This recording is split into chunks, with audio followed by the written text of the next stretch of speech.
আমাদের থেকে শক্তির তুলনায় অনেক জানোয়ার আছে আমাদের থেকে শক্তিশালী।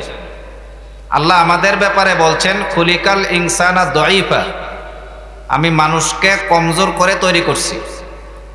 আমরা জন্মের পরে দেখেন 2 বছর পর্যন্ত ভালো করে হাত দিয়ে ধরতেও পারি না। মুরগির বাচ্চাটা ডিম থেকে ফুটার পরেই নিজের খানা নিজে জোগাড় করতে পারে। এত বড় হাতি তার বাচ্চাটা পেট থেকে আসার পরেই আধা ঘন্টার ভিতরে সে নিজের দুধ মার পেট থেকে নিজে নিজে দুধ খাইতে পারে। তাইলে এই দৃষ্টিতে আমরা কত কমজোর, আমাদের চোখের পাওয়ার কমজোর। একটা চিল কোথায় উপরে থাকিয়া নিচে ছোট একটা মুরগির বাচ্চা এটা দেখতে পায়। একটা পিপিলিকা 2 তলার উপরে আপনি এরকম লবণ রাখছেন বা 2 তলার উপরে চিনি রাখছেন, একটা পিপিলিকার নিচে থাকি এটার গ্রান নিতে পারে যে এখানের মধ্যে চিনি রাখা হয়েছে। গ্রানের দিক দিয়েও আমাদের থেকে অনেক শক্তিশালী মাখলুক আছে না? তারপরেও আল্লাহ পাক তাআলা আমাদেরকে আশরাফুল মাখলুকাত, সৃষ্টির সেরা জাতি, ফেরেশতা থেকে শ্রেষ্ঠ, জিন্নাত থেকে শ্রেষ্ঠ, কুল মাখলুকাত থেকে শ্রেষ্ঠ আল্লাহ মানুষকে বানাইছে, ঠিক কিনা? আল্লাহর ফেরেশতা এমনও আছে সারা জীবনে কোনোদিন সেজদা থেকে মাথা উঠায় নাই। যেদিন থেকে আল্লাহ সৃষ্টি করছেন সেদিন থেকে সেজদায় পড়ছে। কিয়ামতের সিংহায় ফুঁক দেওয়ার সময় তখন গিয়ে মাথা উঠাইব। এক মুহূর্তের জন্য গোনা নাই। তারপরেও আল্লাহ বলেন না আমি ফেরেশতাকে ভালোবাসি। আল্লাহ বলছেন ইয়াবনা আদম ইন্নী লাকা মুহিব্বুন, হে বনি আদম প্রকৃত পক্ষেই তো আমি আল্লাহ তোমাকে ভালোবাসি। সুবহানাল্লাহ। দুনিয়ার যত ভালোবাসা তার ভিতরে স্বার্থ আছে। আল্লাহ যে আমাদেরকে ভালোবাসেন নিঃস্বার্থ ভালোবাসা, স্বার্থ ছাড়া। দুনিয়ার যত ভালোবাসা প্রত্যেকটা ভালোবাসার ভিতরে স্বার্থ আছে। যখন স্বার্থে আঘাত লাগে যে বন্ধু এত বন্ধুত্ব সে বন্ধুই দুশ্মন হয়ে যায়। যখন স্বার্থে আঘাত লাগে বিবি তালাক হয়ে চলে গেলে আর জীবনে কোনোদিন আগের স্বামীর দিকেও তাকায় না। ও মুসলমান, দুনিয়ার যত ভালোবাসা স্বার্থে আঘাত পাইলে সে ভালোবাসা থাকে না। আল্লাহ বলতেছেন বান্দারে আমি যে তোমাকে ভালোবাসি নিঃস্বার্থ। 60 বছর পর্যন্ত তুমি আমার থেকে দূরে ছিলে। 60 বছর ফাইন তাআরাদা আন্নি, 60 বছর পর্যন্ত আমার দিকে তাকাও নাই, ইবাদত করো নাই, বন্দি করো নাই। ওয়া আনা মুআম্মালুন ইলাইকা, 60 বছরই আমি তোমার দিকে তাকায় আছি। মুসলমান কেমন ভালোবাসা! 60 বছর তুমি আমার থেকে দূরে ছিলে, আমি কিন্তু তোমার থেকে মুখ ফিরাই নেই নাই। আমার বান্দার খাতা থেকে তোমার নাম কেটে দেই নাই, তুমি আমার বান্দাই ছিলে। 60 বছর পরেও যদি তুমি খালেস দিয়েতে তওবা করো আমি আল্লাহ তখনও তোমার তওবা কবুল করতে রাজি। সুবহানাল্লাহ। ও মুসলমান, দুনিয়ার যার চাকরি করেন 1 মাস চাকরিতে যান নাই, আপনাকে সতর্ক করে দিবে পরের মাস কিন্তু আপনার চাকরি শেষ। পরের মাসেও যান না, আপনার বেতন দিবেন না, বেতন বাটা কাটটা আপনার চাকরি থেকে আপনাকে বরখাস্ত দিয়ে দিবে যে আপনার চাকরির দরকার নাই। আল্লাহ বলতেছেন বান্দারে যখন তুমি ফজর নামাজ পড়ো নাই উচিত ছিল জোহরের আগে রিজিক বন্ধ করে দেওয়া। জোহরের নামাজও পড়ো নাই, উচিত ছিল আসরের আগে রিজিক বন্ধ করে দেওয়ার। পুরা সপ্তাহে একটা ওয়াক্ত নামাজ পড়ো নাই, উচিত তো ছিল তোমার রিজিক বন্ধ করে দেওয়ার।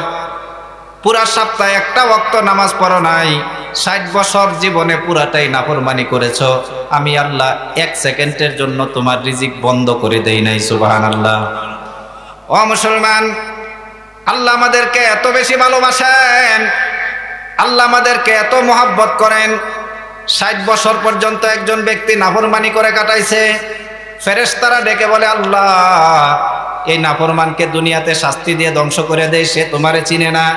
আল্লাহ বলেন খবরদার আমার বান্দাকে দুনিয়াতে একটা স্পর্শও করতে পারবি না, সুযোগ দে, সুযোগ দে। মরার আগে আমার বান্দা আমার দিকে আসতে পারে, মরার আগে আবার আমাকে ডাকতে পারে। সুবহানাল্লাহ। ও মুসলমান, একজন ব্যক্তি 92 বছর পর্যন্ত মূর্তি পূজা করেছে, শিরিক করেছে, মূর্তি পূজা করেছে 92 বছর পর্যন্ত। যে ব্যক্তিটা আল্লাহর সাথে শরীক করেছে 92 বছর পর্যন্ত মূর্তির সামনে গিয়ে মাথা নত করেছে, এমন একজন ব্যক্তি শুধু অন্তরে বিশ্বাস নিয়ে মধুর কালিমা পাঠ করেছে, 1 সেকেন্ডে 92 বছরের জিন্দেগির সব গুনাহ আল্লাহ মাফ করে দেন। এর থেকে বড় ভালো বন্ধু আর কোথায় পাইবা মুসলমান? একজন হিন্দু 92 বছর পর্যন্ত মূর্তি পূজা করছে, 92 মরার আগে দিয়া কয় আমি মুসলমান হমু, আমারে কালিমা পড়াই দাও। একবার কালিমা পড়ছে, কালিমা পড়ার সাথে সাথে 92 বছরের মূর্তি পূজার সব গুনাহ মাফ। ও মুসলমান, তার নাম আল্লাহ। আল্লাহ বলছেন, বান্দারে তোমাকে যত ভালোবাসি আর কোন সৃষ্টিকে এত ভালোবাসি না। এজন্য তোমারে দুনিয়াতে পাঠানোর আগে ওয়া আতাকুম মিন কুল্লি মা সাআলতুমুহু ওয়া ইন তাউদ্দু নিমাতাল্লাহি লা তুহসুহা। বান্দারে তুমি দুনিয়াতে আসার আগে দুনিয়াতে তোমার শান্তিতে থাকার জন্য, তোমার আরামে থাকার জন্য কি কি জিনিসের প্রয়োজন হইতো সব দিয়ে আগে দুনিয়ারে সাজাইছি, তারপরে তোমাকে দুনিয়াতে পাঠাইছি যাতে করে দুনিয়াতে গিয়ে তুমি কষ্ট না করো। তোমারে আমি ভালোবাসি বিদায় এমন সুন্দর করে দুনিয়াকে সাজাইছি। তোমার অক্সিজেনের প্রয়োজন ছিল, আমি বাতাসে অক্সিজেন দিয়েছি। তোমার ক্যালসিয়ামের প্রয়োজন ছিল, পানির ব্যবস্থা করেছি। তোমার দুনিয়াতে ভিটামিনের প্রয়োজন ছিল, আমি মাটির ব্যবস্থা করেছি, মাটি থেকে গাছপালা উগায়। ও মুসলমান, পুরা তার দুনিয়াকে আল্লাহ পাক নেয়ামত দ্বারা সাজাইছেন। আল্লাহ বলছেন, ওয়াইন তাউদ্দু নিমাতাল্লাহি লা তুহসুহা। বান্দারে আমার নেয়ামত যদি গণনা করো শেষ করতে পারবা না, এত নেয়ামত তোমাকে আমি দিয়েছি। আমার নেয়ামত এত দিয়েছি, যদি গণনা করো শেষ করতে পারবা না। বরঞ্চ আমার এক এক নেয়ামত তোমার জীবন থেকেও দামি। যে বাতাসটা আমরা দেখি, বাতাসে 75.5% নাইট্রোজেন, 23.1% অক্সিজেন, 0.4% কার্বন ডাইঅক্সাইড, 1.3% বিভিন্ন নিষ্ক্রিয় গ্যাস। এ 5টা বস্তু মিললা এর নাম বাতাস। 75.5% নাইট্রোজেন, 23.1% অক্সিজেন, 0.6% জলীয় বাষ্প, 0.4% কার্বন ডাইঅক্সাইড, 1.3% বিভিন্ন নিষ্ক্রিয় গ্যাস। এটার নাম হচ্ছে বাতাস। বাতাস আমাদের নাকের ভিতর দিক দিয়ে ঢুকে বের হয়, আমরা বেঁচে আছি, জীবন্ত আছি, বাহাদুরি আছে, গরিমা আছে, অহংকার আছে, সব আছে। বাতাসটা বন্ধ হয়ে গেলে, আল্লাহর নেয়ামত বাতাসটা যদি বন্ধ করে দেন, লাশ হয়ে পড়ে থাকবা, কাফনের কাপড় পরে কবরে দিয়ে আসবো, ঠিক কিনা? ও মুসলমান, তাইলে একটু চিন্তা করো, আল্লাহ যে তোমাকে বাতাসটা দিয়েছেন কত বড় নেয়ামত। তোমার জীবনকে রক্ষা করে বাতাস। এই বাতাসের ভিতরে অক্সিজেন পাও, এজন্য তুমি জীবন্ত আছো। বাতাস তোমার নাকের ভিতর দিক দিয়ে ঢুকে আর একটা সুসংবাদ দিয়ে যায়। আল্লাহ কোরআন শরীফের মধ্যে বলছেন, আল্লাহুল্লাযী ইউরসিলুর রিয়াহা বুশরাম বাইনা ইয়াদাই রহমাতি।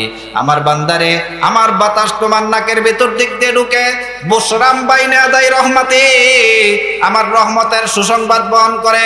একথা বুঝায়, এরে আল্লাহর গোলাম, আর কত নাফরমানি করবি, কবে আল্লাহরে চিনবি, কবে আল্লাহরে ডাকবি? যতদিন এই শ্বাস তোর নাকের ভিতর দিক দিয়ে ঢুকি, ততদিন পর্যন্ত তোর বাহাদুরি আছে, তোর অহংকার আছে, গরিমা আছে। আমি শ্বাস বন্ধ হয়ে গেলে সমস্ত বাহাদুরি মাটির সাথে মিশে যাবে। ইবাদত করার আমি শ্বাস বন্ধ হওয়ার আগে তুই ইবাদত করে লো। আমি যদি বন্ধ হয়ে যাই, ইবাদতের খাতা বন্ধ হয়ে যাবে, আর কান্নাকাটি করলে কোনো লাভ হবে না। সুতরাং যা করার শ্বাস বন্ধ হওয়ার আগেই করে লো। শ্বাস আমাদের নাকের ভিতর দিক দিয়ে ঢুকে। আল্লাহ বলতেছেন, আল্লাহুল্লাযী ইউরসিলুর রিয়া, আল্লাহ বাতাস প্রেরণ করে, বুশরান বাইনা ইয়াদাই রহমাতি, তোমাদের সামনে রহমতের সুসংবাদ দেয় যে আমি যতদিন আছি ততদিনই কিন্তু তুই ইবাদত করতে পারবি, বন্দি করতে পারবি, আল্লাহরে খুশি করার কইরালো। আমি বন্ধ হয়ে গেলে কিন্তু আর ইবাদতে কাজ আসবে না। আমার মুসলমান ভাইরা, একজন বড় আল্লাহর ওলি, বিশ্ববিখ্যাত একজন মুহাদ্দিস, যখনই কোনো মজলিসের মধ্যে মানুষ হাসাহাসি করত, পকেটের ভিতর থেকে একটা কাগজ বের করত, কাগজ বের করে কাগজটার মধ্যে কি যেন পড়ত, আর এটা পকেটে রেখে দিত, চেহারাটা মলিন হয়ে যাইত। ছাত্র বলেন, এত বড় মুহাদ্দিস সাহেব, এত বড় শাইখুল হাদিস, কোনোদিন সাহস করি না যে পকেটের মধ্যে কি এটা জানবো। যখনই দেখতাম কোনো মজলিসের মধ্যে গেছে, কাগজটা বের করে পড়তেন, শুধু পড়তেন আর চেহারাটা মলিন হয়ে যাইত। একদিন শুনলাম উস্তাদ মারা গেছে। আমি উস্তাদের বাড়িতে গেলাম, গিয়ে বললাম, মা হুজুরের যে পাঞ্জাবিটা পরা ছিল পাঞ্জাবিটা আমার একটু দেখান। পাঞ্জাবি সামনে দিয়েছে, পকেট থেকে খুলেছে, পকেট থেকে যে কাগজটা পড়তেন কাগজের মধ্যে লেখা, এরে আল্লাহর বান্দা, যা করবে শ্বাস বন্ধ হওয়ার আগে করে লো। কোন দিন জানি শ্বাস বন্ধ হয়ে যায় তুই জানোস না। যদি শ্বাস বন্ধ হয়ে যায় আর ইবাদতের কোনো কাজে আসবে না, বন্দিগির কোনো কাজে আসবে না, কান্নাকাটির কোনো কাজে আসবে না। সুতরাং শ্বাস বন্ধ হওয়ার আগে যা আমল করার কইরালো। ও মুসলমান, এই শ্বাসটা আল্লাহ পাক দিয়েছেন আমাদেরকে, নতুন নতুন জীবন দেয়। যতটা শ্বাস নাকের ভেতর দিক দিয়ে ঢুকে, প্রত্যেকটা শ্বাসে শ্বাসে নতুন নতুন জীবন দেয়। রাস্তার মধ্যে একজন ব্যক্তি হঠাৎ অ্যাক্সিডেন্ট করেছে, তারে নিয়ে আরেকজন ব্যক্তি হাসপাতাল পর্যন্ত পৌঁছায় দিয়েছে, তার খেদমত করেছে। ভালো হইয়া জড়ায়া ধরে, বাইরে আমার ভাই থেকে, আপন ভাই থেকে তুমি আমারে বেশি করছো। তুমি যদি না থাকতা রাস্তার মধ্যে আমি পড়ে থাকতাম, তুমি আর কথা আমি সারা জীবনে ভুলবো না, তোমাকে আর কোনোদিন ভুলবো না। ও মুসলমান, একজন ব্যক্তি শুধু তোমার রাস্তা থেকে হাসপাতাল পৌঁছায় দিয়েছে, তাকে আর সারা জীবন ভুলো না। যে আল্লাহ প্রত্যেকটা শ্বাসে শ্বাসে তোমাকে নতুন জীবন দিতেছে, ওই আল্লাহরে বুইলা কেমনে তুমি এশারের নামাজ পড়া ছাড়া থাকো? যে আল্লাহ প্রত্যেকটা শ্বাসে তোমাকে নতুন জীবন দিচ্ছেন, ওই আল্লাহকে বলিয়া মুসলমান কিভাবে তুমি রাত্রিবেলা ফজর নামাজ না পড়া ঘুমাও? ও নাফরমান মুসলমান, তুমি কিভাবে আল্লাহরে বলিয়া রাত্রিবেলা ঘুমাও? একজন ব্যক্তি সামান্য উপকার করলে তারে তুমি ভুলো না, আর এমন আল্লাহকে বুঝলে তুমি কেমনে থাকো যে আল্লাহ প্রত্যেকটা শ্বাসে শ্বাসে তোমাকে নতুন জীবন দিতেছে? ঠিক কিনা কন? ও মুসলমান, আল্লাহকে চিনো। দুনিয়ার ডাক্তারের কাছে যদি যান, 1 লিটার অক্সিজেনের জন্য 1000-এর উপরে টাকা নেয়। 1 ঘন্টা শুধু অক্সিজেন আপনাকে দিবে, 1 ঘন্টার অক্সিজেনের জন্য আপনার 5-7 হাজার টাকা লেগে যায়। আল্লাহর শ্বাস জেনেন, প্রত্যেক মিনিটে 3 লিটার অক্সিজেন গ্রহণ করেন, আর প্রত্যেক মিনিটে 1 লিটার কার্বন ডাইঅক্সাইড দহন করেন। প্রত্যেক মিনিটে যদি আপনি 3 লিটার অক্সিজেন গ্রহণ করেন, আপনার বয়স যদি 50 বছর হয়, কি পরিমাণ আল্লাহর নেয়ামত অক্সিজেন ব্যবহার করছেন চিন্তা করেন। ও মুসলমান, ডাক্তারের কাছে 1 ঘন্টা যদি অক্সিজেন ব্যবহারের কারণে 5000 টাকা লাগে, আল্লাহ যে আপনাকে 50 বছরের জীবন পর্যন্ত অক্সিজেন দিতেছেন, ওই আল্লাহর জন্য তুমি বিনিময় কি দিলা? প্রত্যেকটা শ্বাসের হিসাব আল্লাহ পাক নিবেন, প্রত্যেকটা প্রশ্বাসের হিসাব আল্লাহ নিবেন। আল্লাহ কোরআন শরীফের মধ্যে বলছেন, ইন্নাহা ইনতাকু মিসকালা হাববাতিন মিন খারদালিন ফাতাকুন ফি সখরাতিন আও ফিস সামাওয়াতি আও ফিল আরদি ইয়াতি বিহাল্লাহ। বান্দারে, অহংকার কইরা যদি আল্লাহরে ভুলে যাস, অহংকার বশত যদি তুই আল্লাহর নাফরমানি করস, একটা শ্বাস পরিমাণ সময় তুই নাফরমানি করেছস, এই নাফরমানিটা 7 আসমানের উপরে বুরুজে মুসাইয়াদাত গিয়ে লুকাই আছে, সেখান থেকে আল্লাহ টানিয়া বের করে আনবেন। আমার অক্সিজেন খাইয়া, আমার কার্বন ডাইঅক্সাইড দহন করে, আমার পানি ব্যবহার করে, আমার দুনিয়া পাইয়া, আমার দেয়া শক্তি পাইয়া আমার সাথে কেন নাফরমানি করেছিলি?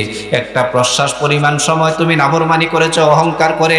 এই নাফরমানিটা 7 জমিনের নিচে, পাথরের নিচে, পাহাড়ের নিচে গিয়ে চাপা পড়ে আছে, সেখান থেকে আল্লাহ টানিয়া বের করে আনবেন। বান্দারে, আমার নেয়ামত ভোগ করে, আমার দুনিয়া পাইয়া আমার সাথে কেন তুই নাফরমানি করলি? আমার যুবক ভাইয়েরা, একটু চোখটা বন্ধ করো। এই অল্প হায়াতের মধ্যে কি পরিমাণ নাফরমান করিয়া, কি পরিমাণ নাফরমানির দ্বারা নিজের জীবনের আমল নামাটা রঙিন করে ফেলেছ। চোখ বন্ধ করে একটু মুরাকাবা করো। জীবনের কতটা দিন এমন ভাবে কাটিয়েছে যে তোমার আমল নামা জিরো ছিল, একবারও আল্লাহরে ডাকতে পারো নাই। জীবনের কতটা রাত এমন ভাবে কাটিয়েছ, সারাটা রাত নাফরমানি করে করে কাটাই দিছ। জীবনের কতটা মাস এমন ভাবে কাটাইছ, তোমার আমল নামার মধ্যে কোনো সওয়াব ছিল না, শুধু গুনার গুনাহ ছিল। কতটা বছর তুমি এমন ভাবে কাটাইছো, আমল নামার মধ্যে গুনাহই বেশি ছিল। ও মুসলমান, এমন অন্ধকারাচ্ছন্ন জুলুমযুক্ত আমল লইয়া আল্লাহর সামনে কেমনে দাঁড়াইবে একটু চিন্তা করো। এমন অন্ধকারাচ্ছন্ন জীবন লইয়া আল্লাহর সামনে কেমনে দাঁড়াইবা? আল্লাহর সামনে কি বলবা মুসলমান? এত সুন্দর জীবন যে আল্লাহ দিয়েছেন।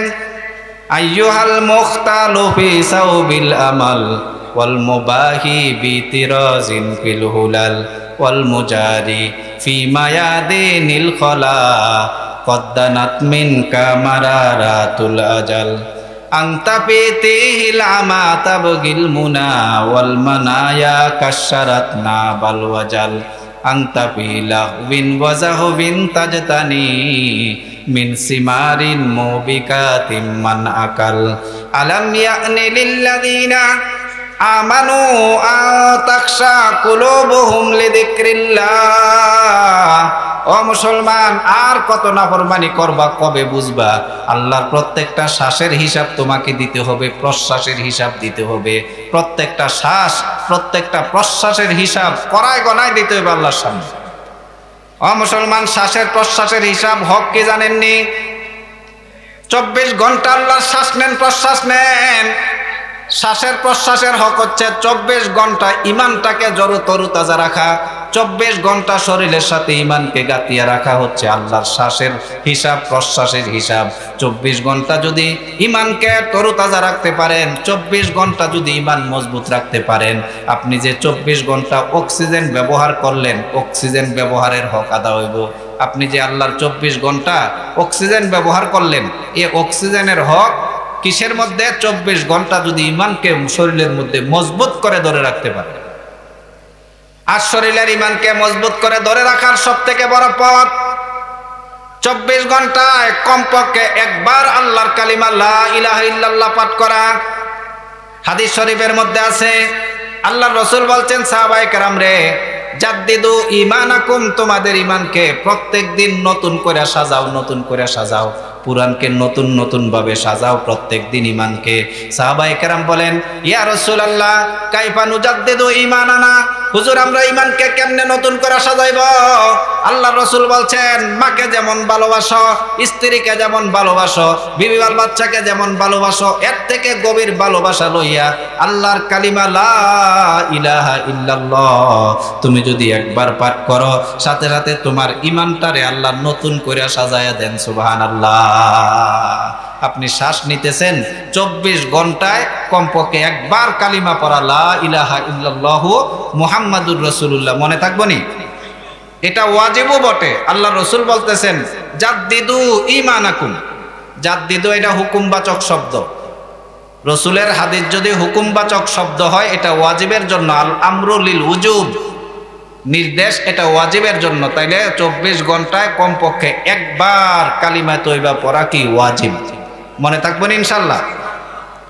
ও মুসলমান, হাদিস শরীফের মধ্যে আসছে, কোন ব্যক্তি যদি 24 ঘন্টায় একবার মুহাব্বতের সহিত কালিমা পড়ে, যে ব্যক্তি প্রত্যেকটা দিন আমল বানায় নেয়, সারা জীবনে যদি 50 বছর হায়াত আল্লাহ দেন, 50 বছরে এমন কোনো দিন নাই যে দিন সে কালিমা পড়ে নাই, লা ইলাহা ইল্লাল্লাহ পড়ে নাই, তার কবরে আযাব নাই, হাসরের ময়দানে কষ্ট নাই। যেদিন হাসরের ময়দান কায়েম হবে, 50,000 বছরের লম্বাই হবে হাসরের ময়দান। আল্লাহ আরশে আজিমের নিচে একটা পার্কের ব্যবস্থা করবেন, মেশকো আম্বর দ্বারা পাক বানাইবেন। ওই পার্কের নিচে তারে ঘুরতে দিবেন, তার কোনো কষ্ট হবে না। আল্লাহ তারে বিনা হিসেবে জান্নাত দিবেন। সুবহানাল্লাহ। হাদিস শরীফের মধ্যে আসছে, আল্লাহর নবী বিশ্ব নবী বলছেন, লাইসা আলা আহলি লা ইলাহা ইল্লাল্লাহ ওয়াহশাতুন ফি কুবুরিহিম ওয়ালা ফি নুশুরিহিম কান্নি আনজুরু ইলাইহিম ইনদা সাইহাতি ইয়ানকুসুনা মিন রুউসিহিম আত-তুরাব। যে ব্যক্তি দিনে কমপক্ষে একবার লা ইলাহা ইল্লাল্লাহ আল্লাহর মুহাব্বত লয়ে পাঠ করে, তার কবরে আযাব নাই, হাসরের ময়দানে কষ্ট নাই। যেদিন হাসরের ময়দানে মানুষেরা কষ্ট করবে, আল্লাহ তারে মেশকো আম্বরের পার্কের ভিতরে বসাই দিবেন, আর বলবেন, বান্দারে তুমি আমার কালিমা মুহাব্বত নিয়ে পড়তা, আমি আল্লাহ তোমারে মুহাব্বত করি, আর আযাব নাই, তোমারে জান্নাত দিয়ে দিলাম। এজন্য মুসলমান, আমরা অনেক সময় মুরব্বীরা, এখন তো শীতের রাত, রাত বড় বড় না, অনেক সময় রাত্রিবেলা ঘুম থেকে জাগ্রত হয়ে যাই, আবার ঘুমও আসে না। এই টাইমের মধ্যে সব থেকে দামি আমল হচ্ছে আল্লাহর কালিমা পড়তে পড়তে মনে মনে লা ইলাহা ইল্লাল্লাহ, লা ইলাহা ইল্লাল্লাহ পড়তে পড়তে আবার ঘুম আসা পর্যন্ত কালিমা পড়তে পারেন। কালিমা পড়তে থাকেন, আপনার ঘুমটাকে, রাতটাকে আল্লাহ দামি বানাই দিবেন। সুবহান। আমাদের কাছে মনে হয় যে এটা একটা কালিমা না, মুসলমান হইতে লাগে। আরে ভাই, এটার পাওয়ার কত জানেননি? পৃথিবীর মধ্যে সুপার পাওয়ার কোন শব্দ থাকলে একমাত্র লা ইলাহা ইল্লাল্লাহ। এর থেকে পাওয়ারফুল শব্দ পৃথিবীতে দ্বিতীয় কিছু নাই। 92 বছরের মূর্তি পূজক সারা জীবন মূর্তি পূজা করেছে, একবার মাত্র কালিমাটা পাঠ করছে, 92 বছরের মূর্তি পূজার সব গুনাহ মাফ। তাহলে আপনাদের কাছে কেমন পাওয়ারের কালিমা মনে হয়? 92 বছরের মূর্তি পূজক একবার মাত্র কালিমা পড়ছে, তার সব গুনাহ মাফ। তাহলে এর থেকে বড় পাওয়ারের কালিমা আর কিছু হইতে পারে? ও মুসলমান, কোন ব্যক্তি যখন সত্য দিনে আল্লাহর মোহাব্বত লইয়া, আল্লাহর ভালোবাসা লইয়া, মনকে নরম করিয়া লা ইলাহা ইল্লাল্লাহু মুহাম্মাদুর রাসূলুল্লাহ বলে, আল্লাহর আরশের নিচে একটা রহমতের খুঁটি আছে, খুঁটিটা নাড়াচাড়া করতে শুরু করে। আল্লাহ ডেকে বলেন, খুঁটি রে, ব্যাপার কি, নাড়াচাড়া কেন করতেছ? হঠাৎ করে তুই কেন নাড়াচাড়া করস? খুঁটি ডেকে বলে, আল্লাহ, এক ব্যক্তি তোমার কালিমা পড়েছে, তোমার মোহাব্বত লইয়া, তোমার ভালোবাসা লইয়া, তার জিন্দেগির গুনাহ এখনো মাফ করো নাই, এজন্য আমি নাড়াচাড়া করি। আল্লাহ ডেকে বলে, খুঁটিরে থামিয়া থাক, থামিয়া যা, আমার বান্দা আমার রহমতের উপর ভরসা কইরা আমার মোহাব্বত লয় কালিমা পড়েছে, যে বান্দা কালিমা পড়েছে তারে আমি জাহান্নামে জ্বালাবো না। অসংখ্য হাদিস বুখারী মুসলিমের, মান ক্বালা লা ইলাহা ইল্লাল্লাহ দাখালাল জান্নাহ। অসংখ্য হাদিস বুখারী মুসলিমের, মান ক্বালা লা ইলাহা ইল্লাল্লাহ, যে ব্যক্তি লা ইলাহা ইল্লাল্লাহ পাঠ করবে অন্তর দিয়ে আল্লাহর বিশ্বাস নিয়ে, আল্লাহর রাসূল বলছেন জাহান্নামের আগুন তাকে স্পর্শ করবে না, আল্লাহ তাকে জান্নাত দিয়ে দিবে। ও মুসলমান, হাদিস শরীফের মধ্যে আছে, একজন ব্যক্তি দুনিয়াতে কালিমাকে বেশি ভালোবাসতো। মাকে যেমন ভালোবাসে এর থেকে বেশি, স্ত্রীকে যেমন ভালোবাসে এর থেকে বেশি। আমার কথা সবাই বুঝেন আপনারা? একটু গুরুত্ব দিয়ে বুঝিয়েন। এত বেশি ভালোবাসতো, কিন্তু নাফরমান ছিল, গুনাহগার ছিল। ফেরেশতারা ওই ব্যক্তিরা জাহান্নামের দিকে টানিয়া মারতে মারতে লয়ে যাইতেছে গুনার কারণে। রাস্তার মধ্যে রাসূল দেখবেন, এই ফেরেশতারা তারে কই লয়ে যাও, কয় জাহান্নামে লয়ে যায়, তার গুনাহ বেশি, মিজানের পাল্লায় তার গুনাহ বেশি হয়েছে, এজন্য তারে জাহান্নামে লয়ে যায়। আল্লাহ পাকের রাসূল বলছেন, আমারে সামনে নিয়ে মাপ দাও, সানি মাপ দিবে। হাদিস শরীফের মধ্যে আছে, বিরুকাতিন ফিহা লা ইলাহা ইল্লাল্লাহ। আল্লাহ রাসূলের হাতে একটা কাগজের টুকরা থাকবে, এটার মধ্যে লা ইলাহা ইল্লাল্লাহ লেখা থাকবে। এটা যখন তার পাল্লার মধ্যে রেখে দিবে, দেখবে তার গুনাহ থেকে সওয়াবের পাল্লা অনেক গুণে ভারী হয়ে গেছে। আল্লাহ রাসূল বলবেন, কই তার পাল্লা তো ভারী, তারে জান্নাতে পৌঁছায় দাও। সুবহানাল্লাহ। মিশকাত শরীফের হাদিসের মধ্যে এক আশ্চর্য হাদিস এসেছে। আল্লাহ রাসূল বলেন, ইয়া আবু হুরায়রা, ইন্না কুল্লা হাসানাতিন তা'মালহা তুজানু ইয়াউমাল কিয়ামাতি ইল্লা শাহাদাতু আল্লাহ ইলাহা ইল্লাল্লাহ। এরে আবু হুরায়রা, দুনিয়াতে যত নেক কাজ করো সব নেক কাজ আল্লাহ মিজানের পাল্লায় রাখবেন। তুমি যে কালিমা পড়েছো আল্লাহর মোহাব্বত নিয়ে, এটাও তো নেক কাজ। নেক কাজ কিনা? আপনি কালিমা পড়ছেন, এটা নেক কাজ কিনা? নেকের পাল্লায় তো রাখার কথা ছিল। আল্লাহ রাসূল কয়, আবু হুরায়রা, কালিমা যে পাঠ করছো, এই নেক কাজটা আল্লাহ নেকের পাল্লায় রাখবেন না, বরঞ্চ যে ব্যক্তি আল্লাহর ভালোবাসা নিয়ে মোহাব্বত নিয়ে কালিমা পড়েছে তাকে এক পাল্লায় রাখা হবে। ওয়া উযিয়াতিস সামাওয়াতুস সাবু ওয়াল আরদুনাস সাবু ওয়া মান ফিহিন্না। আরেক পাল্লার মধ্যে 7 আসমান 7 জমিন, তার মাঝখানে সব রাখা হবে। পাল্লায় যখন টান দিবে কালিমার ভালোবাসার কারণে, এ ব্যক্তির পাল্লা 7 আসমান 7 জমিন থেকে ভারী হয়ে যাবে। মিশকাত শরীফের হাদিস, হাদিসটা মিশকাত শরীফে, তিরমিজি শরীফে। আল্লাহ রাসূল বলেন, ইয়া আবু হুরায়রা, ইন্না কুল্লা হাসানাতিন তা'মালহা তুজানু ইয়াউমাল কিয়ামা। তুমি যত নেক কাজ করো সব নেক কাজ মিজানের পাল্লায় দেওয়া হবে, ইল্লা শাহাদাতু আল্লাহ ইলাহা ইল্লাল্লাহ। তুমি যে আল্লাহর সাক্ষী রেখে লা ইলাহা ইল্লাল্লাহ পাঠ করছো, এই নেক কাজটা আল্লাহ মিজানের পাল্লায় দিবেন না।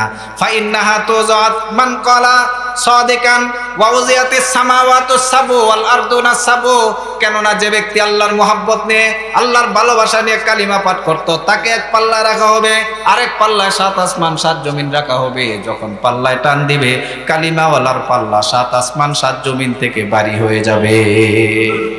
এজন্য আমার ভাইয়েরা, আমার যুবক ভাইয়েরা, যখন রাত্রে ঘুম থেকে জাগ্রত হয়ে যান, ঘুম থেকে জাগ্রত হইলে মানুষের ইমানটা তরুতাজা থাকে। হঠাৎ ঘুম থেকে জাগছেন, অন্তরের মধ্যে হিংসা নাই, বিদ্বেষ নাই, ঘৃণা নাই, অহংকার নাই, কিচ্ছু নাই, ইমানটা তরুতাজা থাকে। এই টাইমের মধ্যে মনে মনে লা ইলাহা ইল্লাল্লাহ লা ইলাহা ইল্লাল্লাহ পড়তে পড়তে ঘুমাই যান। ও মুসলমান, এই যে আমলটা, এটা আল্লাহর কাছে অনেক দামি। নবীর সুপারিশ পাইতে আমরা সবাই চাই কিনা? কেউ আগে পাইব, কেউ পরে পাইব, এমন হয়তো না। নবীর সর্বপ্রথম সুপারিশ কারা পাইব? সুপারিশ তো 500 বছরের কিয়ামতের ময়দান। মানুষকে একজন একজন করে সুপারিশ করতে করতে 500 বছর পরেও তো একজনে পাইব সুপারিশ। আগে সুপারিশটা কে পাইব? আল্লাহ রসুল কয় যে দুনিয়াতে নবীর ভালোবাসা নিয়ে, আল্লাহর ভালোবাসা নিয়ে কালিমা পাঠ করত, সর্বপ্রথম আমি নবী তাদেরকে সুপারিশ করব, তারপরে বাকিদেরকে সুপারিশ করব। আমার কথা আপনারা বুঝেন তো? হাদিস শরীফের মধ্যে আসছে, আল্লাহর নবী বিশ্ব নবী বলছেন, ক্বালা রাসূলুল্লাহ সাল্লাল্লাহু আলাইহি সাল্লাম আসাদুন নাসি বিশাফাতি মান ক্বালাহা সাদিকান বিনাফসিহি ওয়া কলবি। আমার সুপারিশের মধ্যে সর্বপ্রথম সৌভাগ্যশালী সুপারিশকারী ওই মানুষ হবে যারা অন্তরে বিশ্বাস নিয়ে, ভালোবাসা নিয়ে আল্লাহর কালিমায়ে তয়বা বেশি বেশি পড়ত, আল্লাহর কালিমায়ে তয়বা বেশি বেশি পড়ত। সুতরাং 24 ঘন্টা আপনি যে আল্লাহর অক্সিজেন ব্যবহার করতেছেন, এই অক্সিজেনের হক যদি আদা করতে চান, 24 ঘন্টায় কমপক্ষে আল্লাহর মহব্বত নিয়ে একবার কালিমা তয়বা পাঠ করতে হইব, ঠিক কিনা?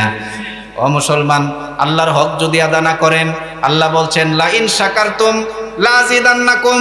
বান্দারে, তুমি যদি আমার কৃতজ্ঞতা আদায় করো, আমার নেয়ামত পাইয়া যদি আমার নেয়ামতের কৃতজ্ঞ হও, লা আযীদান্নাকুম, নেয়ামত বাড়াই দেবো, বাতাসে অক্সিজেন বাড়াই দেবো, তোমার শরীর শক্তিশালী হইব, রোগবালা দূর হয়ে যাইব। ওয়ালা ইন কাফারতুম ইন্না আযাবি লাশাদীদ।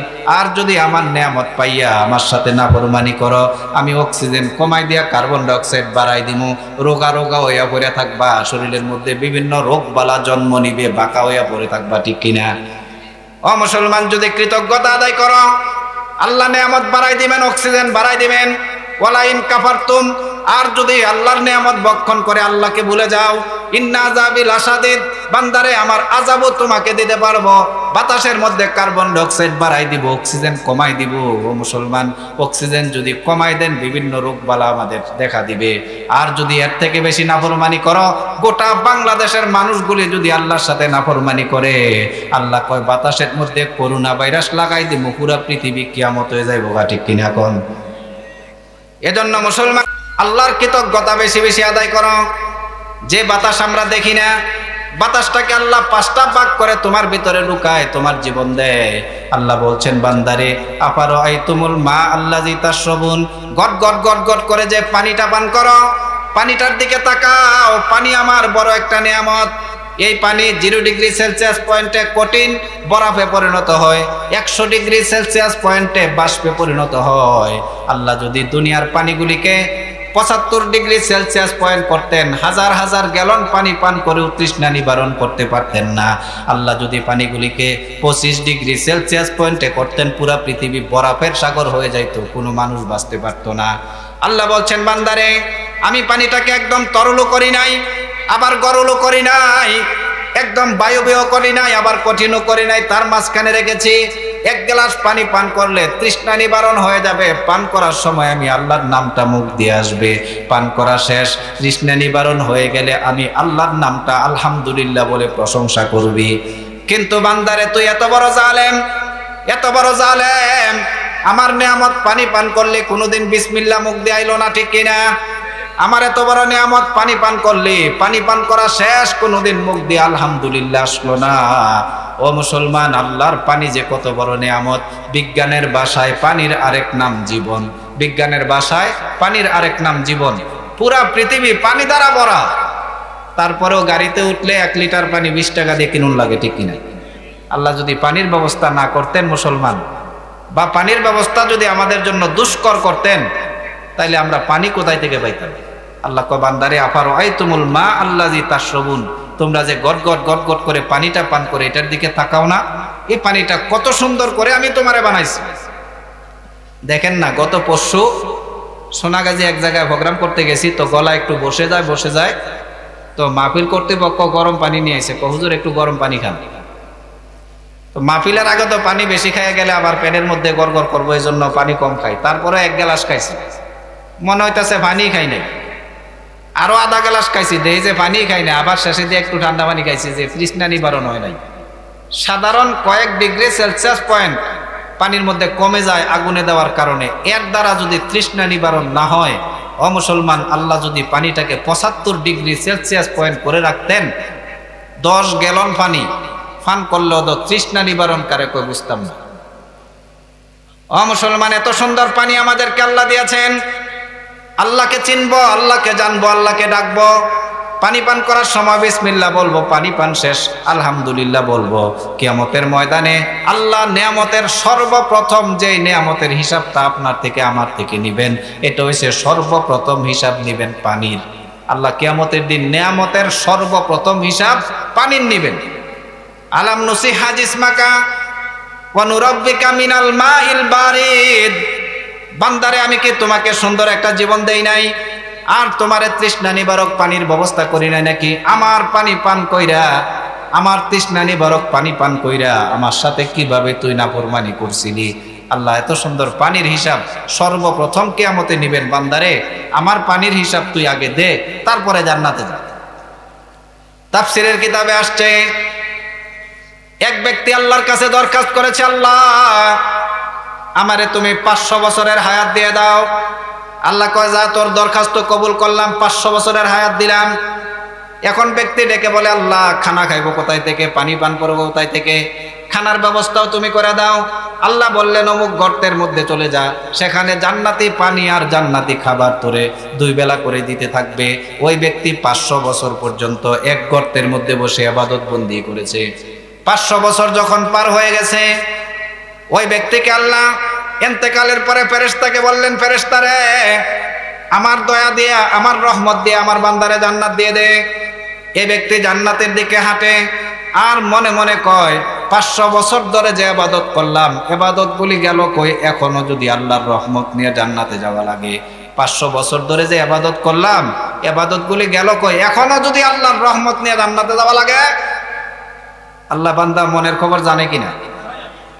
বান্দাকে ডেকে বলবেন, বান্দা তোমার মনে মনে কি কও? কয়, আল্লাহ আমার তো মনে মনে একটা প্রশ্ন, 500 বছর এত কষ্ট করে ইবাদত করলাম, আমার ইবাদত দিয়ে আমি জান্নাতে যাইতে পারলাম না, এখনো তোমার রহমত দিয়ে জান্নাতে যাওয়া লাগবে।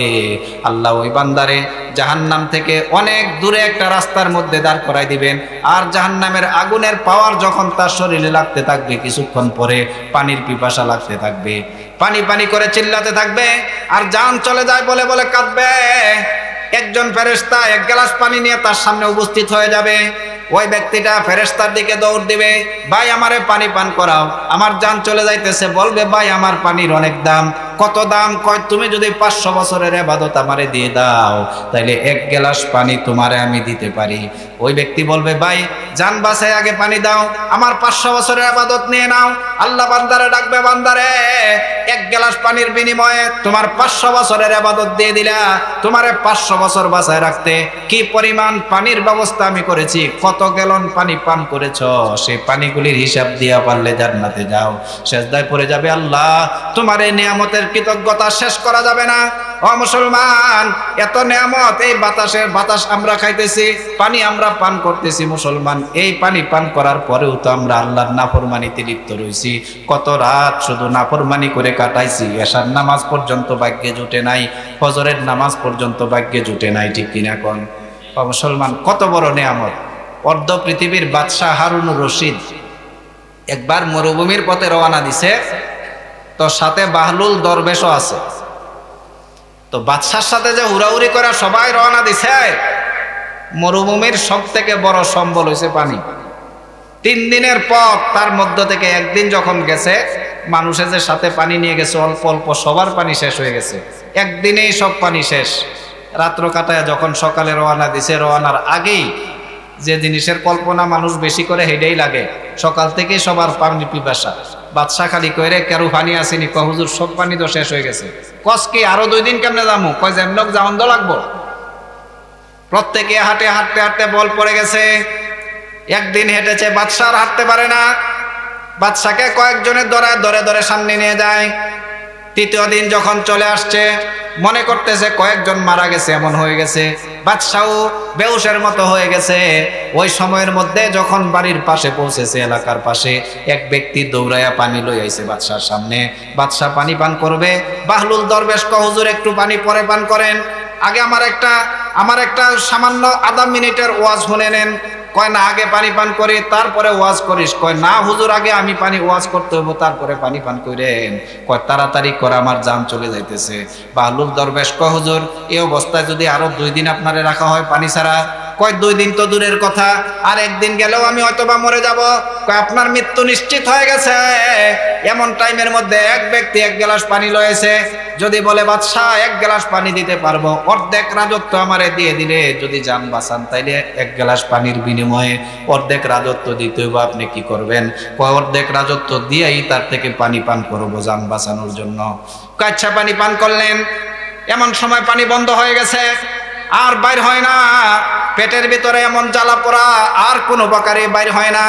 অসুস্থ হতে হতে পেট ফুলে গেছে, কোনোভাবে কোনো ডাক্তার চিকিৎসা করতে পারে না। মৃত্যু নিশ্চিত হয়ে গেছে, সমস্ত ডাক্তাররা বলে দিছে আপনার মৃত্যু হয়ে যাবে। এই টাইমের মধ্যে একজন ডাক্তার আসছে, আপনার পেটের পানি বাইর করে দিতে পারি, বাকি অর্ধেক রাজত্ব যদি দিতে পারেন, তখন কি করবেন? বাদশাহ হারুনুর রশিদ কয়, দরবেশ রে, বাকি রাজত্ব দিয়ে হইলো জান বাঁচামু। এখন বাহলুল দরবেশ কয়, পানি পান করেন হারুনুর রশিদ বাদশাহ। আপনার মতো বাদশার একটা রাজত্ব নিতে আল্লাহর কাছে 1 গ্লাস পানি যথেষ্ট। আপনার মতো বাদশার রাজত্ব নিতে দিতে আল্লাহর কাছে 1 গ্লাস পানির থেকে বেশি দামি না। সুতরাং আল্লাহর সাথে নাফরমানি করলে হিসাব করে নাফরমানি করেন। সুতরাং আল্লাহর সাথে নাফরমানি করতে হিসাব করে করেন। আপনার মতো রাজত্ব 1 গ্লাস পানির থেকে বেশি দামি না। সুতরাং আল্লাহর সাথে হিসাব করে নাফরমানি করেন।